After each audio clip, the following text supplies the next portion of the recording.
كتضحكوا عليه، نتوما كتضحكوا عليه. هو كيقصدكم بالاعمال وليس بالاقوال. كضحكوا عليه. قدي اش داك الدور بيه؟ يا ودي راه نضحكوا عليك حتى انت دابا عزيز. ما غنضحكوا عليه، راه غنضحكوا عليه حتى انت غنضحكوا عليك. هادشي القمه هاد اللي موسخ هذا. زيد نشوفك اش بغيتي تقول.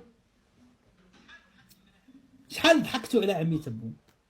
طب ماشي مره، ديما كتضحكوا عليه.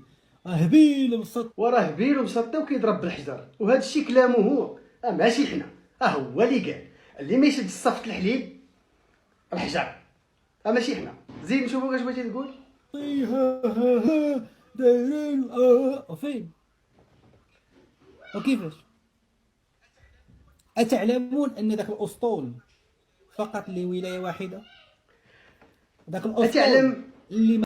ان داك الاسطول اللي كتهضر عليه على حسب سيد المدير ديال النقل بالديوان الجزائري كيقول انه هذاك الاسطول كامل 12 ماكينه الحصاد و130 كاميون. الا مشيتي للموقف عندنا غتلقى 130 كاميون بلاصه تتسنى باش تخدم. 12 ماكينه الحصاد اش بغات تحصد لك؟ اش غتحصد؟ شحال غتحصد في النهار على مده نديرو كاع 20 يوم؟ و20 يوم راه بزاف على الزرع، راه منطقه صحراويه. الا وصل وقته وضرب 20 يوم في الصهد غادي يولي تيتفرتش بحال الغبره. نديرو حنا يا سيدي غادي تخدموا نتوما 8 السوايع في النهار، العسكر راه غيخدم، شحال غتنتجوا؟ عندكم تما 3200 قطار تقريبا. هادشي اللي كاين بالبيفو. بشحال غيطلع لكم بعدا بالماء؟ عرفتي بشحال؟ اغلى زرع في العالم. احسن تجيبوه من اوكرانيا يطلع لكم رخص 10 سنتيم دورو باش يطلع لكم. عرفتي بشحال غادي يطلع لكم نتوما هذاك الزرع بالبيفو؟ وغتهلكوا لا ناب ديال ديك الصحراء اللي ما كتجددش، حيت ماشي ديال الشتا هذاك الزرع، ديال ولايه وحده. وسيدي على هذا الحساب نتوما تماك على اكثر تقدير غادي تضربوا 10000 طن.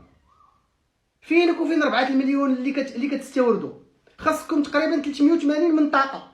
380 منطقه قد هذيك اللي هي ولايه. شي اخويا هذيك 3500 قطار تقريبا ولا 3200 ولا على بحال هكا كتلعب. وراه كاين عندنا فلاحه في المغرب والله حتى كينتجوها، عندهم فيرمات ب 3500 قطار، وكاينين اللي عندهم 10000 قطار ديالو بوحدو. شي 12 الماكينه الحصاد وعندهم جالسه تيقول لها ديماري ديالو كاينه فاش في الكراج وتيخدموا فيها الميكانيك. وانتم باقي يضحكوا عليكم الجزائريين. عندكم يتحاولوا هادشي كلشي راه اشهار بفلوس الشعب على قبل الولايه الثانيه. هادشي اللي كاين. سيروا راه يمكن عندكم الفلاحه في الجزائر وسولوا الفلاحه ديالكم في الجزائر وغادي يقولوا لكم هادشي. ولا يمكن الا ما عندكمش. اما حنا عندنا في المغرب عندنا الفلاحه وفلاحه كبار نيت، وعندهم هذاك 3500 قطار اللي كتهضروا عليها. عندهم ليمون وعندهم نخل، وواحد عنده ماشي دوله من على القيامه. حنا كنستادروا، حنا الفلاح عندنا حشومه يبين هذاك الرزق. حنا عندنا كيمشي يخدم ويخرج منه العشور. اجي خرجت منها العشور ولا لا هذيك؟ يا